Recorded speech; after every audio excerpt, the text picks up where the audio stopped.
Quand on traverse le village, impossible de la rater. La poudrerie, au cœur de Vonge depuis 300 ans. C'est à quelques mètres de là que Jean-Pierre et Régine habitent, dans ce pavillon où le couple a dû installer des fenêtres anti-déflagration. On a mis des fenêtres aux normes, quoi. C'est des fenêtres qui tiennent 30 millibars, voilà. C'est-à-dire que s'il y avait une explosion, les fenêtres, les carreaux, ils bougent pas, quoi. Derrière ces murs, 1000 tonnes d'explosifs stockés avant d'être vendus aux carrières. Et plusieurs fois par jour, des détonations. Des tests sur les produits, un environnement devenu familier pour les riverains du site.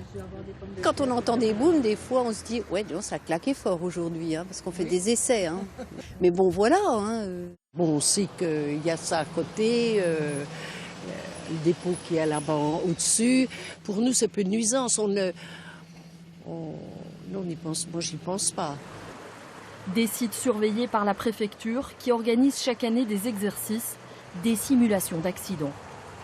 Ça nous permet de tester la réactivité des services, ça nous permet aussi, le cas échéant, de tester, je dirais, la bonne coopération avec les services municipaux, par exemple, avec les services hospitaliers, et ils nous permettent aussi, effectivement, de travailler avec la population pour lui permettre d'acquérir les bons réflexes, notamment en termes de mise à l'abri.